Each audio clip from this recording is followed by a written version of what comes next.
पूर्णिया से निर्दलीय लड़ने वाले पप्पू यादव जी इस वक्त हमारे साथ जुड़ रहे हैं। पप्पू यादव जी नमस्ते, मेरा नाम आनंद है। आप न्यूज़ 18 पर अखाड़ा में लाइव हैं।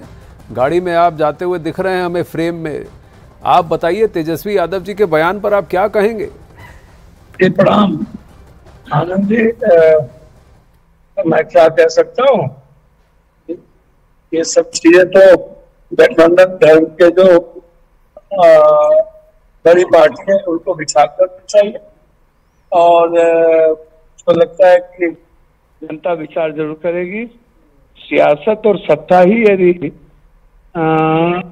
राजनीति का हिस्सा बन जाए, विचारधारा कोई मुद्दा ही न बचे और महाराजा जब राजा तय करता है और राजा को लगता हो कि जनता मूर्ख है और उनके सामने किसी की हैसियत और औकात नहीं है, सभी लोग रंग, तो निश्चित रूप से उनका समझना लाजमी है, क्योंकि जनता भी नहीं समझती है।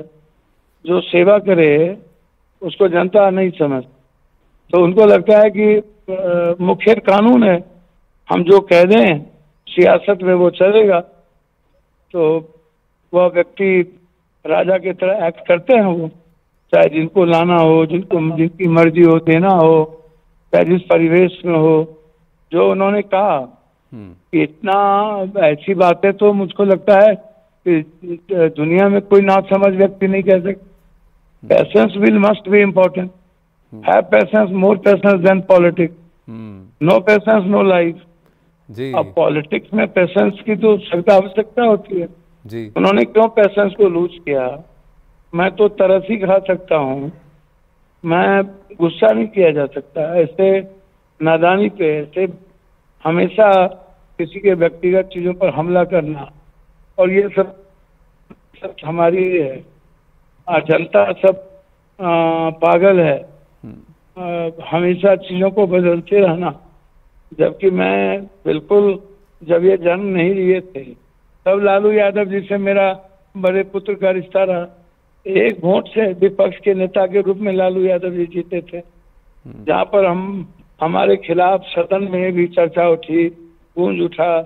फिर जब मुख्यमंत्री बनाने की बारी आई तब भी ये जन्म नहीं लिए थे, तब भी हमने बड़े बेटे की तरह उनको किया। और लगातार हम जब संकट होते हैं, किसी भी तरह की परिस्थितियां आती है, तो लालू जी के साथ हम स्टैंड बाय रहते हैं वैचारिक रूप से, विचारों के रूप में। तो अब ऐसे समय में जब लालू यादव जी से मैंने कह दिया था कि मधेपुरा जो जहाँ पर जाति पाति और कभियो किसी को गाली दे दे, कभियो किसी को नीचा दिखा दे जी, और लालू यादव जी जाति में के आधार पर वो नंबर 1 पर वहाँ हैं।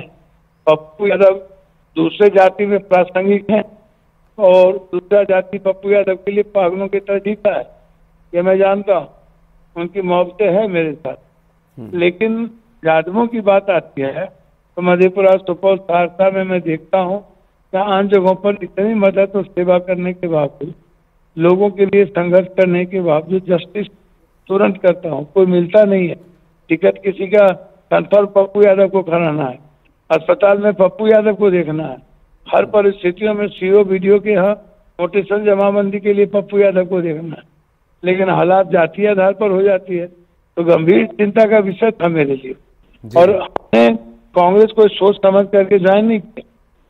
हम तो लालू यादव से मिलने के बाद उनको मना कर दिए थे कि मेरी पार्टी का मर्जर नहीं होगा और हम लड़ेंगे तो पूर्णिया लड़ेंगे। और लालू यादव जी बोले सोचना, हमने कहा कि एकदम सोचे हुए आप गार्जियन है मेरे, पूर्णिया नहीं सोच सकते, मधेपुरा सुपौल हम ले लेते। हम तो कोरोना में बच गए आनंद जी, मर जाते हम 40 लाख लोगों मरे तो हम भी एक मर जाते, सरे पे लाश उठाते थे तो हम बच गए। पटना के बाहर में मर जाते आनंद जी, इन्फेक्शन हो गया था 32,000 मर जाते। पर एक बात बताइए पप्पू यादव, तो हम रिस्क लिए इतना बड़ा जी, 2 सीट हमने छोड़ दी, ये कोई इस देश में कर सकता है क्या? आप राज ठाकरे को हाथ जोड़ कर दे रहे हो, आप क्या क्या बेलना बेल करके परिवार तो पार्टी तोड़ते हो और घर से पर एक बात बताइए पप्पू यादव जी कि आपका भी पेशेंस टूट गया। बीमा भारती जी भी तो फिर अगर आप कह रहे हैं कि बड़े बेटे के जैसे थे आप लालू यादव जी, तो बीमा भारती भी तो परिवार का ही हिस्सा हुई, उनके खिलाफ आप लड़ रहे हैं। हमें तो आनंद जी समझ में नहीं आता, आप जैसे इतने परिपक्व आदमी, हम 3 बार यहाँ पर MP रहे और माँ लड़ी, कुछ वोटों से माँ हार गई, कुछ वोटों से। हम 8,000 के लिफाफा छाप के चलते आनंद जी हम चुनाव हारे। सरकम प्रांतल ऐसे बनी कि लालू जी ने मधेपुरा छोड़ दिया, हम पौने 3 लाख से वहां जीते। 14 में भी जब मोदी जी की तूफान थी तब हम वहां पर जीते। हम अगले बार ही पूर्णिया लड़ रहे थे, मैडम को टिकट और कांग्रेस का टिकट मिलने के कारण। पर राजद का तो कहना है आप 5 बार आपकी जमानत जब्त हो गई है, वो तो कह रहे हैं आप कहीं से नहीं जीते। मेरी बात तो सुन लीजिए जी। अच्छा एक बात बताइए भैया आनंद जी, हम जीते या हारे ये तो लोकसभा बताएगा ना जी कि कोई। फिर ये बात भी मुखिया कानून, लालू जी बोले लास्ट पर मेरा बिहार बटेगा। वो बोले वो सामने हैं, वो इस पर आप क्या कोई बोल देगा कि नहीं। जी मैं जब चुनाव जीता, जब मैं हारा, माँ हारी, मैडम लड़ी, लालू यादव जी पाटलिपुत्रा से 3 बार हार गए।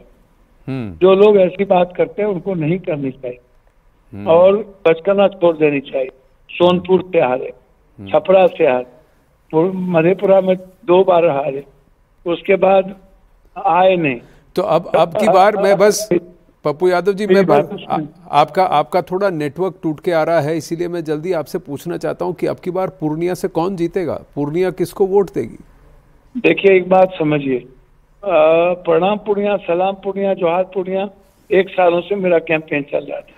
घर घर हम गए, बेटे की तरह मेरा रिश्ता रहा। इसी जिला स्कूल के हम प्रोडक्ट रहे और यहाँ कोई जाति धर्म मजहब नहीं है। आज के डेट में यहाँ कोई जाति धर्म मजहब नहीं है। और ये लोग यहाँ 42 MLA, 9 MLC, RJD, पूरा मे फेयर में कैंपेन करना और बीजेपी के जदयू के लिए वोट मांगना। जब नेता अपने को कहता है कि मैं बहुत बड़ा हीरो हूँ, तो 42 MLA लेकर के बैठने की जरूरत आपको क्यों पड़ी? आप पटना से राजनीति कर रहे थे, नीतीश कुमार जी रोड शो यहाँ कर रहे हैं, मांझी जी रोड शो कर रहे हैं, सम्राट जी रोड शो कर रहे हैं, चिराग जी रोड शो कर रहे हैं, आज शाम में तेजस्वी जी हैं जो राजा अपने को कहते हैं, राजा जी रोड शो कर रहे हैं। तो सारे लोग रोड शो कर रहे हैं, 2 दिनों से यहीं पर रात में रह रहे हैं। और रात में इसलिए नहीं रह रहे हैं कि वो भीमा जी के लिए वोट मांगेंगे, इसलिए रह रहे हैं कि पप्पू यादव को हराने के लिए, जदयू के लिए वो वोट मांगना हो।